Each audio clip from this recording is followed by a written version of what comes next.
aquí el apóstol Pablo en el versículo 12 hace lo que se llama un quiasmo. Un quiasmo, un recurso gramatical. Ahí el hermano Emilio seguro sabe de lo que estoy hablando. Y Pablo está intercambiando las ideas y en el versículo 12 empieza con una idea que va a concluir al final de toda la frase. Y en el medio de estas dos frases tiene otra idea. De eso se trata esto y por eso, si lo vemos así, le vamos a encontrar más sentido a lo que está diciendo. Dice el versículo 12, porque todos los que sin ley han pecado, sin ley también perecerán. Y todos los que bajo la ley han pecado, por la ley serán juzgados. Versículo 13, porque no son los oidores de la ley los justos ante Dios, sino los hacedores de la ley los que serán justificados. Versículo 14, porque cuando los gentiles que no tienen ley hacen por naturaleza lo que es de la ley, estos, aunque no tengan ley, son ley para sí mismos. Ahora lo vamos a leer en una sola idea. Lean conmigo el versículo 12. Porque todos los que sin ley han pecado, sin ley también perecerán. Ahora vamos al versículo 14. Porque cuando los gentiles que no tienen ley hacen por naturaleza lo que es de la ley, estos, aunque no tengan ley, son ley para sí mismos. Esto define a los que no tienen ley. Ahora vamos con los que tienen ley. Versículo 12, pero la parte B. Dice así, y todos los que bajo la ley han pecado, por la ley serán juzgados. Versículo 13, porque no son los oidores de la ley los justos ante Dios, sino los hacedores de la ley serán justificados.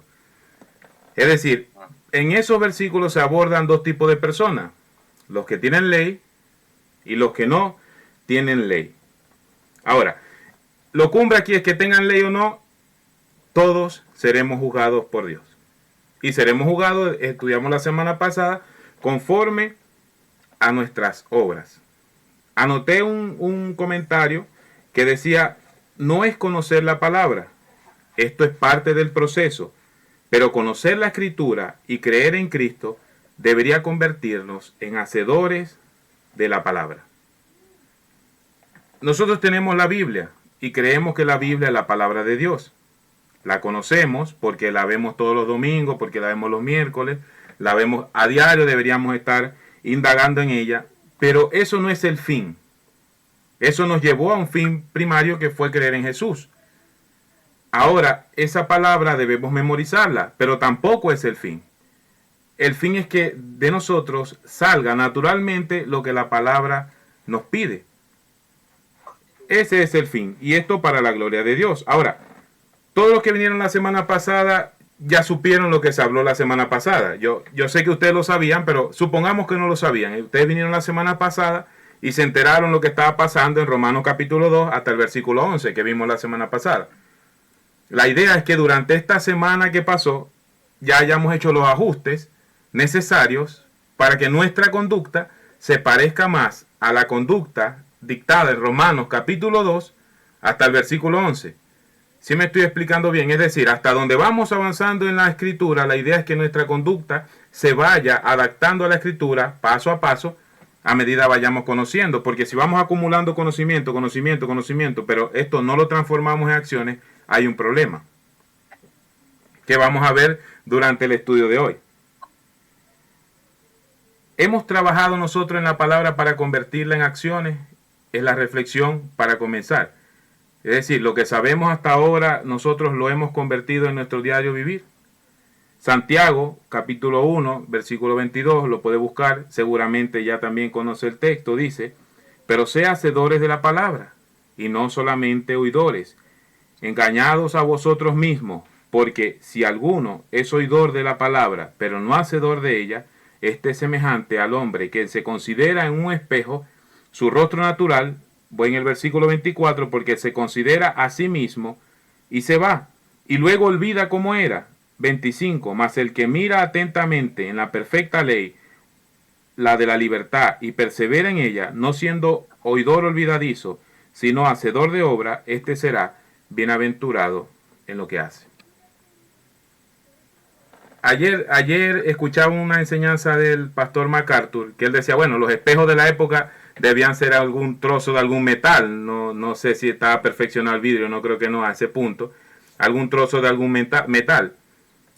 Y la idea acá, hermano, es que prestemos suficientemente atención a la palabra, al detalle, y que salgamos transformados a mostrar lo que aprendimos. Muchas veces en los sermones se nos olvida lo que se dijo. Si a usted le preguntan en detalle qué se habló el domingo pasado, y no estoy aludiendo a nadie porque fui yo el que enseñó. Pastor, pensé que iba a decir algo. Ya. Si usted le pregunto lo que se habló el domingo pasado, obviamente no lo van a recordar todo. Recordarán quizá uno que otro punto. Hoy, hace 3 días. Pero si yo le pregunto en 6 años, al menos que el sermón haya transformado su vida, no se va a acordar. Y eso es lo que generalmente ocurre. Ahora, ahí están los estudiosos de la prédica y dicen que bueno, que el mensaje no fue contundente, que fue lo que sea. Pero el tema es que cuando nosotros lleguemos a la palabra del Señor, la observemos con tanto detalle, la memoricemos de tal forma que esto se convierta en un hábito en nosotros. Lo que vayamos encontrando que nos va haciendo falta, porque obviamente todos los que están acá ya tenemos tiempo en el Evangelio y seguro algunas cosas han cambiado. Ahora, dice el versículo 14 del mismo capítulo 2 de Romanos, porque cuando los gentiles que no tienen ley hacen por naturaleza lo que es de la ley, estos, aunque no tengan ley, son ley para sí mismos. Versículo 15, mostrando la obra de la ley escrita en sus corazones, dando testimonio su conciencia. Esto lo vimos cuando estudiamos Romanos capítulo 1, versículo 20. Pero como yo le dije que en 6 meses nos iba a acordar lo que vio el domingo, yo sé que no se acuerda mucho de lo que vimos hace 6 meses, entonces les voy a recordar. Hay 2 tipos de revelación. Está la revelación general, que es la que Dios hace, bueno, estos son términos teológicos, es la que Dios hace a todo el mundo por medio de sus obras. Los cielos cuentan la gloria de Dios, o lo que es invisible de Dios, su eterno poder y su deidad se hace visible a través de su creación. Y usted puede ver también en el Antiguo Testamento, previo a la ley de Moisés, cómo hombres se comportaron de la manera que Dios esperaba que se comportaran. Por ejemplo, tenemos el caso de José, que todos conocemos. José huyó del adulterio antes de que esto estuviera en los mandamientos. Recuerda que José es como el tatarabuelito de Moisés. También tiene el caso de Job. Se comportó como los mandamientos esperaban que Job se comportara, sin existir los mandamientos en sí, porque se cree que Job es de la época de los patriarcas. Por lo tanto, hay una parte, como decía el pastor al principio, hay un sentimiento, por llamarlo de alguna manera, de parte de Dios en nuestros corazones que nos permite discernir en cierto sentido el bien y el mal. Y esa es la ley a la que se apegan aquellos que aún no conocen la ley, la revelación especial o la Biblia. Y estos serán juzgados porque Dios también a ellos les dio cierta justicia, entre comillas, ¿no? No la justicia de salvación, de esto no estamos hablando de la revelación de Dios como deidad. Y Pablo justifica su argumento con la siguiente evidencia: ellos también saben discernir entre el bien y el mal, los que no tienen la palabra. En este caso está hablando de los gentiles. Recuerde que en el contexto que estamos hablando de gentiles y judíos. Este es el contexto esencial.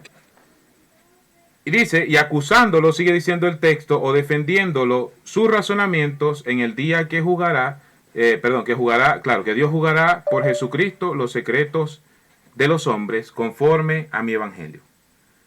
Entonces, ¿qué es lo que está pasando acá? Lo que está pasando es que Pablo está diciendo que todas aquellas personas, tengan o no el mandamiento escrito, tengan o no la ley, van a compadecer ante un tribunal. Y ese día lo van a condenar o lo van a defender sus razonamientos porque ellos no tienen la ley. Los judíos van a llegar seguramente con su librito en la mano y van a decir, no, pero es que aquí está la ley. Y seguramente que Dios, que escudriña los corazones, sabrá en qué han fallado y en qué no.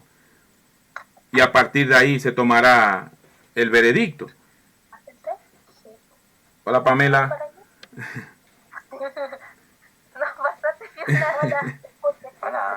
Ahora, cuando Pablo dice, conforme a mi evangelio, está diciendo que es al evangelio que él predica. Sabemos que el evangelio le pertenece al Señor, pero Pablo está diciendo conforme al evangelio que yo predico, acusándolo, defendiéndolo, como ya dije, En 2 Timoteo, capítulo 4, versículo 1, entendemos que Dios entonces juzgará a los vivos y a los muertos. En consecuencia de esto, todo lo que nosotros hagamos, incluso lo que dejemos de hacer en nuestra vida, será tomado en cuenta aquel día. Samuel Pérez Millo dice, allí las obras son evidencias de la fe. Y la fe es la forma de alcanzar la justicia. Él lo describe más sintetizadamente. Él dice, las obras son evidencias de la fe. La fe es la forma de alcanzar la justicia. Una fe que no produce obras conforme a ella es muerta en sí mismo. Esto es, se reduce a una simple fe mental. Y basa ese razonamiento en Santiago 2:20. Nosotros necesitamos la fe para creer, porque por gracia soy salvo por medio de la fe. Y también Romanos nos dice que por la fe el justo vivirá, perdón. Por lo tanto, necesitamos la fe para creer. Y esa fe automáticamente debe empezar a demostrarse con obras. Por lo tanto, si no hay obras, es probable o que la fe sea una fe intelectual, una fe de conocimiento, o que no haya fe. Y hay otra situación. Entonces lo que estamos viendo acá, mis hermanos, es que necesariamente la fe debe ser demostrada con obras. Versículo 17, y aquí se identifica el interlocutor de Pablo. Dice, he aquí, tú que tienes el sobrenombre de judío y te apoyas en la ley y te glorías en Dios. Ya sabemos a quién le está hablando. ¿Se acuerda que no lo había dicho desde antes? Él identifica a su interlocutor, como yo decía, y miren, los judíos se sentían muy orgullosos de ser judíos.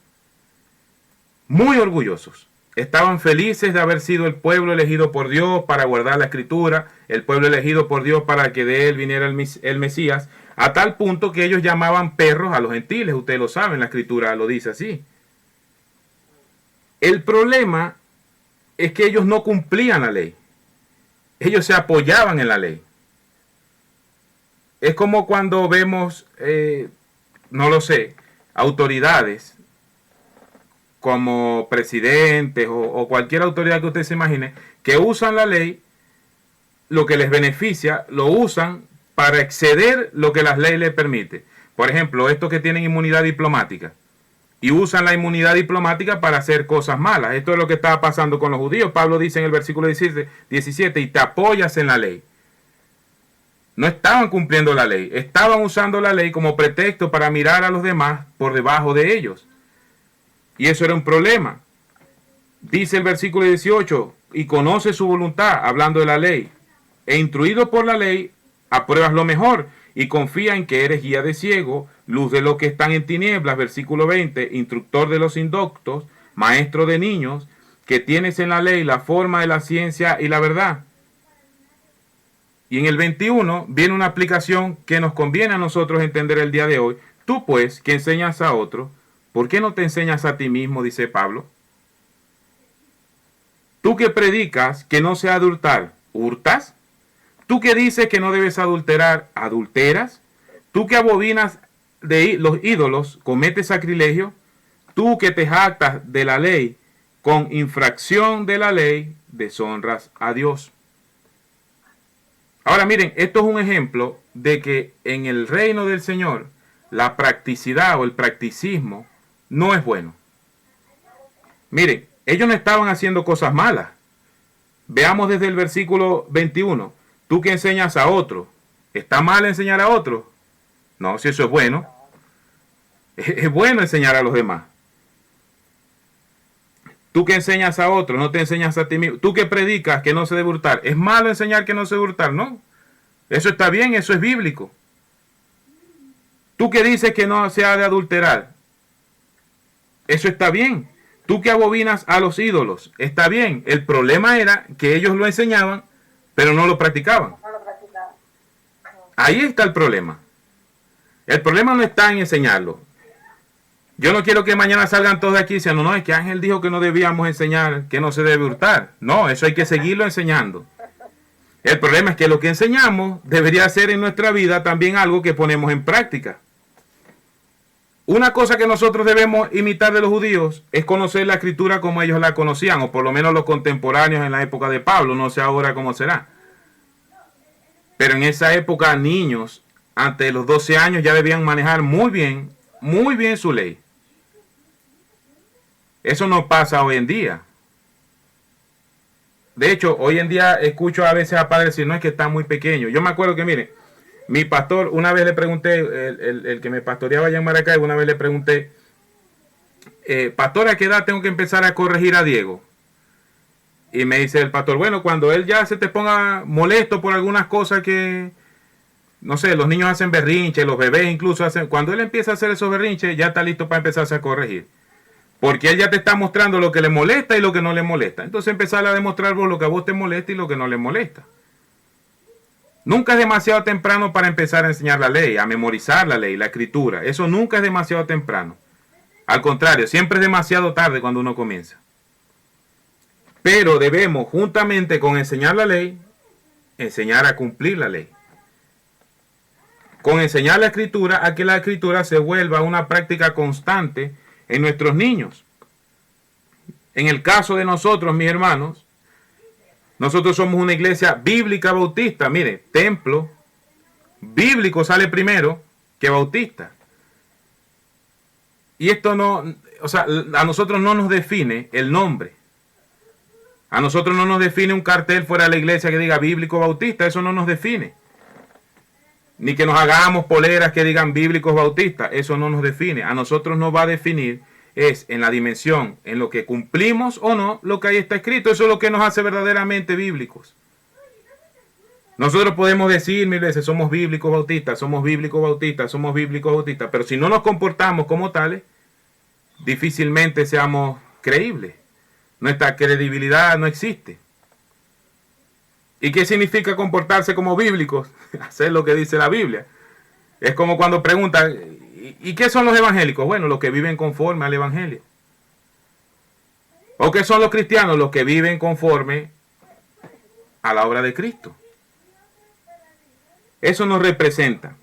El conocimiento de la escritura es evidente en las canciones que cantamos. Por ejemplo, el conocimiento de la escritura es evidente en las oraciones que tenemos, en las conversaciones que tenemos, en cómo funciona nuestra familia. Ahí es evidente el conocimiento de la Biblia. Siempre se ha dicho, un predicador que viene de afuera nos puede decir lo que él quiera y nosotros le vamos a creer. A lo mejor no lo conocemos también, pero es difícil creerle al que siempre congrega con nosotros, al que conocemos su familia, conocemos su casa y nos da un buen testimonio. Por eso Pablo le pide a Timoteo que tengan buen testimonio de los de afuera, los que aspiran el obispado en 1 Timoteo capítulo 3. Y le da una serie de características. Versículo 24, mis hermanos. Porque como está escrito, el nombre de Dios es blasfemado entre los gentiles por causa de vosotros. Vemos hacia dónde va el tema. Entendemos que esto fue escrito originalmente para los judíos. Versículo 17, y tú que tienes el sobrenombre de judío.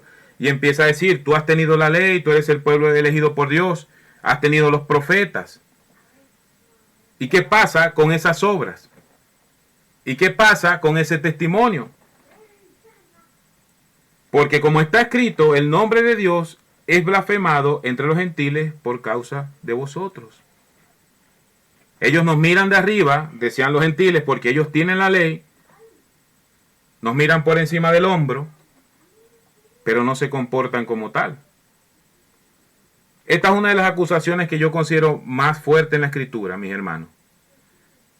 Eso en el día de hoy, en la práctica, sería como cuando algún compañero de trabajo dice, ¿y eso qué es cristiano? ¿Cómo sería si no fuera? Ese es el equivalente al día de hoy. Casualmente hace un par de semanas o la semana pasada, no recuerdo, alguien vino a mí en mi trabajo y me dijo estas palabras: por eso no creo en los que se esconden detrás de la Biblia, haciendo referencia a una persona en el trabajo que es creyente. Irónicamente me lo dijo a mí, que yo también soy creyente, yo también en sus términos me escondo detrás de la Biblia. Ahora, yo no conozco el trasfondo del problema que ellos están teniendo y no sé quién tiene la razón y quién no, así que no voy a decir nada al respecto de eso. Pero lo que quiero dar a entender es que las personas nos identifican inmediatamente con la fe que profesamos, perdón. Con la fe que nosotros hacemos profesión, con eso nos identifican. Nuestros estados en WhatsApp o en las redes sociales, o cómo abordamos ciertos temas, cuando llega el momento de la práctica, si fallamos en ello, por eso nos van a cuestionar. Y el problema es que nos usan a nosotros como excusa para repudiar la fe. Ese es el problema. Ahora, dentro de este grupo de personas que siempre nos van a ver mal, están los que no tienen razón y están los que tienen razón, que lamentándolo mucho, por lo general son la mayoría. Es decir, la mayoría de las veces esos comentarios son ciertos, aunque me duela admitirlo. Incluso en ocasiones yo he sido esa persona. Yo he sido la persona por la cual la fe es blasfemada. Porque no me he comportado como se espera, porque no he hablado los temas que debería hablar, o porque no he respondido a un tema como debería haber respondido. Eso nos da otra característica, y es que estas personas esperan un comportamiento de nosotros superior al que estamos mostrando, o superior al que están teniendo los demás. Miren, por lo menos he leído sobre ateos que dicen, pero él no se comporta como cristiano. Están reconociendo entonces que Dios tiene la autoridad moral. Porque si una persona que no cree en Dios dice que nos comportamos como cristianos o no nos comportamos como cristianos, quiere decir que hay una supremacía moral en el concepto de cristiandad. Y nosotros debemos responder ahí. Ahora, el problema es que nosotros confesamos a Jesús con nuestra boca muchas veces, pero con nuestros actos también los negamos a Jesús. Y recuerda qué va a pasar con el que niega a Jesús. En Mateo 10:33 dice el Señor que el que lo negare a él delante de los hombres, él lo va a negar delante de su Padre. Señor, pero si en tu nombre hicimos milagros, echamos fuera demonios, hicimos maravillas, yo nunca los conocí. Apartados de mí, hacedores de maldad. Son palabras fuertes, hermano. Y lo que estamos hablando no es que usted ahora empiece a hacer obras para que se vean. No, es que deben empezar a nacer de nosotros las obras buenas, porque este es el camino de la palabra. Cuando la palabra se impregna en nuestra genética, empieza a brotar, literalmente. Y queremos agradar a Dios. Versículo 25 dice lo siguiente: pues en verdad la circuncisión aprovecha si guardas la ley. Todo judío, varón, debía circuncidarse. Esa era su señal, esa era su etiqueta. Pero dice Pablo, y está hablando de una persona circuncidada, dicho por él mismo, circuncidado al 8º día, solamente es provechosa si guardas la ley. Pero si eres transgresor de la ley, tu circuncisión viene a ser incircuncisión.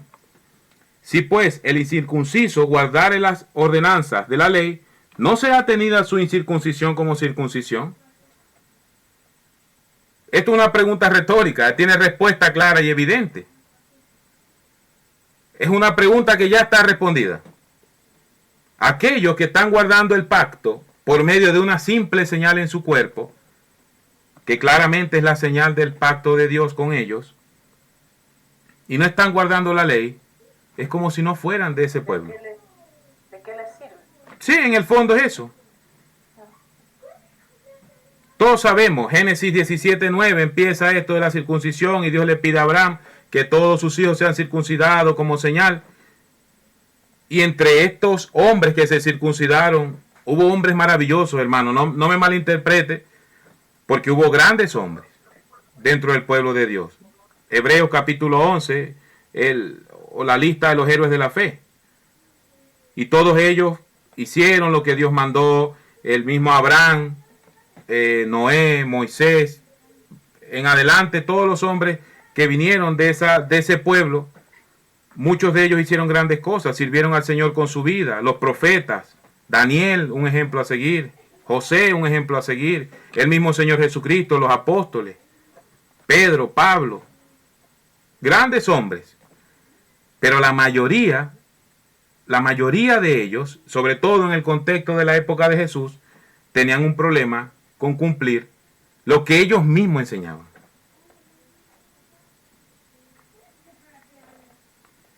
En términos de hoy, dentro de la iglesia, mire, usted puede estar bautizado, asistir fielmente a cada actividad.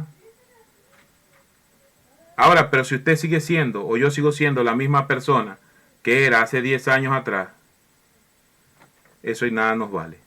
No tenemos nosotros circuncisión, pero tenemos bautismo, nos congregamos, formamos parte de la membresía de una iglesia. Pero si nosotros seguimos actuando como lo veníamos haciendo hace 10, 15, 20 años atrás, no sé hace cuánto usted empezó en el camino del Señor, 5 años, incluso si empezó hace una semana, ya sus hábitos deberían haber cambiado. Sabemos que la perfección no la vamos a encontrar hasta que estemos glorificados, porque hay el pecado que vive en nosotros, eso lo sabemos. Pero la santificación, la que vamos perfeccionando en el camino, nos va cambiando poco a poco, y vamos dando cada vez mejores frutos. Así debería ser nuestra carrera.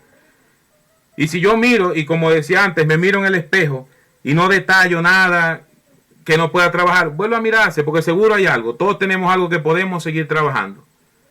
Y si se mira 10 veces y no se consigue nada, entonces busquen el orgullo, porque por ahí debe estar la cosa. No sé por qué, pero algo me nace por ahí de que el orgullo es la razón, si es que no consigue nada, fallo ahí. Dice el versículo 27, y el que físicamente es incircunciso, pero guarda perfectamente la ley, te condenará a ti, que con la letra de la ley y con la circuncisión eres transgresor. Esto está claro. Esto no necesita explicarse. Es al revés. Exactamente, las cosas están funcionando al revés como deberían funcionar. Ustedes tienen la ley y tienen la circuncisión, tienen las dos cosas necesarias. Ahora, el que no tiene ley ni circuncisión, los está corrigiendo a ustedes. El mundo de cabeza, como diría mi abuela. Ahora, hermano, esto, miren, si alguien del mundo, y aplicándolo a la iglesia de hoy, si alguien del mundo, alguien que no cree en el Señor, alguien que no conozca la palabra, que no practique activamente una religión, nos exhorta, y la exhortación es correcta bíblicamente, esto debería ser sumamente vergonzoso para nosotros. Sumamente vergonzoso. Yo no estoy hablando de que alguien del mundo conozca, no sé, las memorias de San Agustín, y no, ay, pero no la conozco, eso no estoy hablando de eso. Yo estoy hablando de que alguien del mundo nos pille, como dicen aquí en Chile, diciendo una mentira y nos diga, pero usted no debería mentir si usted va a la iglesia. Eso debe ser sumamente vergonzoso. Nos agarre en una conversación con doble sentido o hablando mal de alguien y nos diga, pero ¿cómo vas a hablar así? Eso es sumamente vergonzoso, hermano.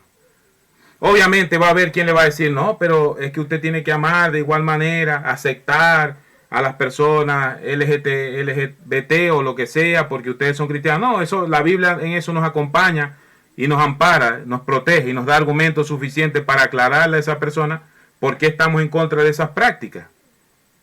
Pero cuando es algo que bíblicamente está correcto, deberíamos esconder la cabeza debajo de la tierra.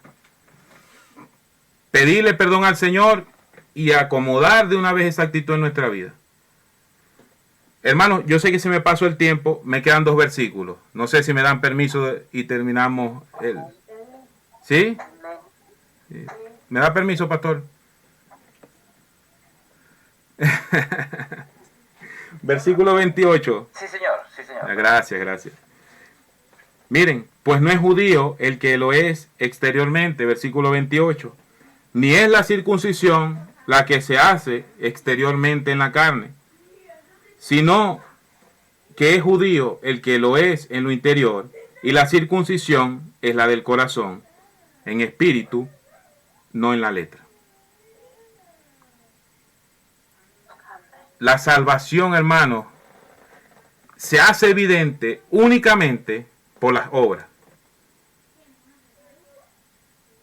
Usted sabe, mire, Dios nos salva, cuando nos da su gracia y nos convierte en sus hijos, Él no nos pone una medalla o no nos pone un brazalete o algo para identificarnos. Los judíos tenían la circuncisión y todas sus prácticas religiosas y el hecho de haber nacido en esa tierra, ya prácticamente lo hacía judío ser hijo de un judío.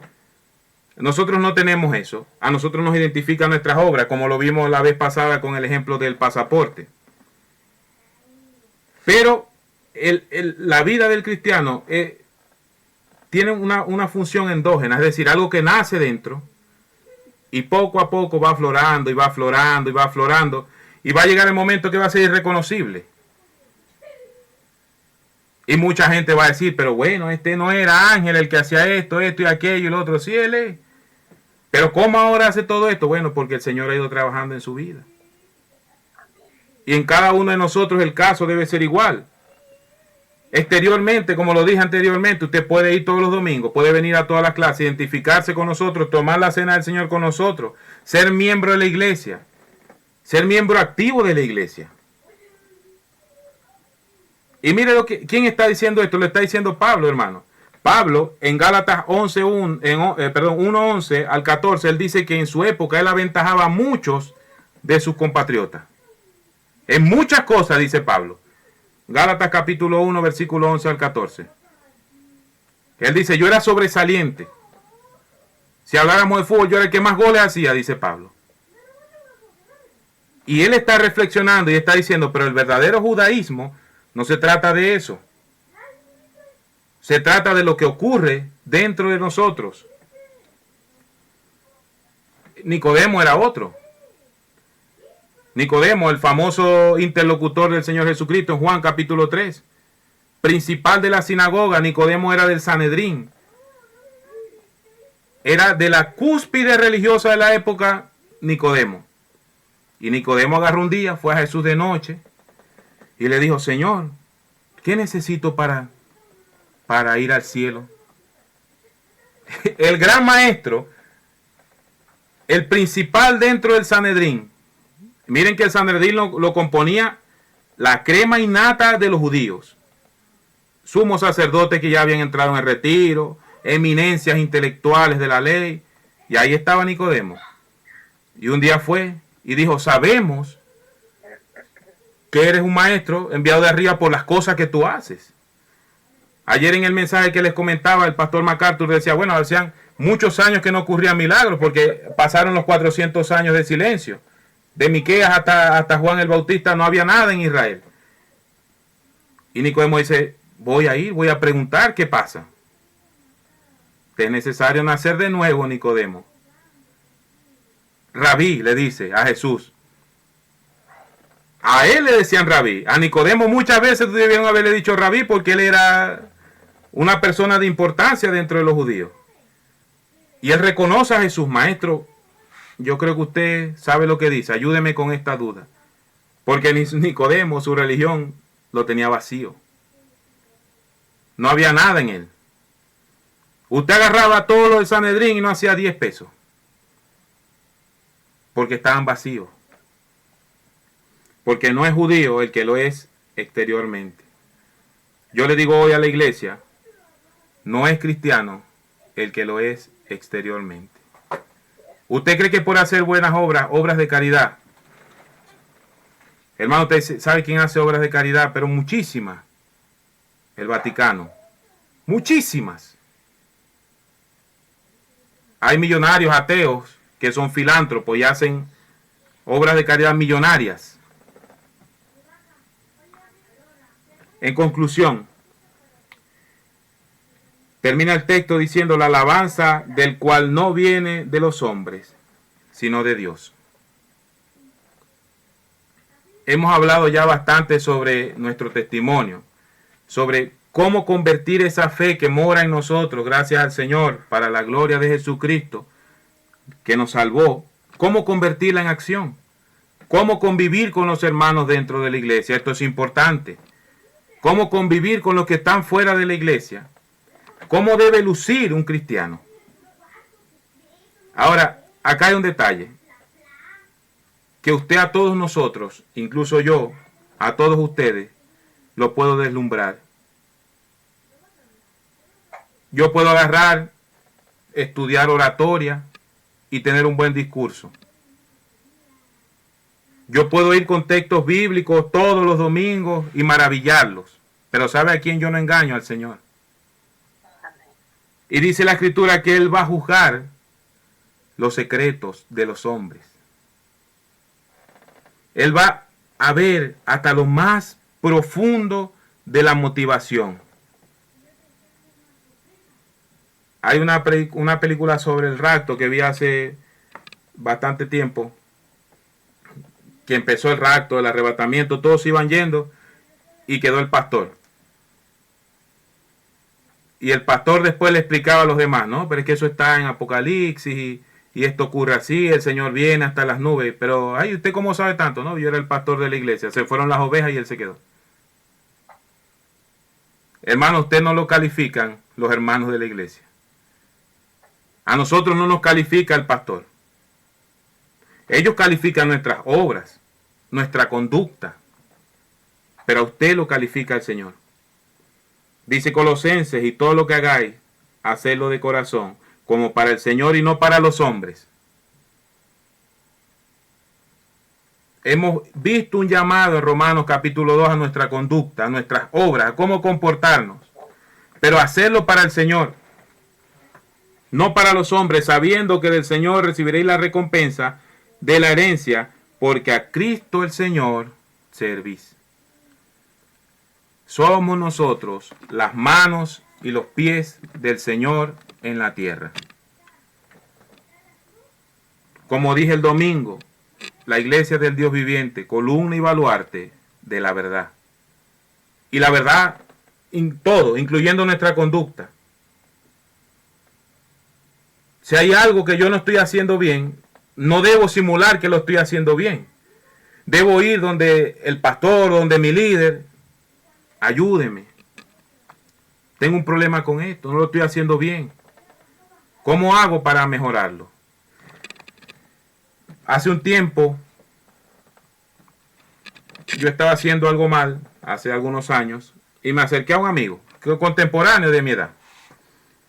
Y le pregunté, ¿qué pasa con esto? Y me dice, la razón o la forma más clara de ver esas situaciones es fácil. Si en la iglesia se sabe lo que vos estás haciendo, ¿seguirías teniendo tu ministerio? Si la respuesta es sí, siga adelante. Si la respuesta es no, arregle sus cuentas con el Señor. Hermanos, nuestra conducta es nuestra evidencia de fe. Pero la conducta debe ir acompañado de una motivación. Y la motivación debe ser agradar al Señor y hacerlo todo para su gloria y para su honra. Y si nosotros somos olvidados, gloria a Dios, que se acuerden del Señor. Que digan, no, vino por aquí un bautista de la iglesia esa que está ahí y me trajo la comida de la semana. Ya que no se acuerden del nombre, que sepan que fue la iglesia bautista que está ahí y que esa iglesia pertenece al Señor. No, vino un evangélico por ahí y me trajo los medicamentos. Ya. Que el mensajero sea olvidado y que el rey sea exaltado. Permítanme orar, mis hermanos.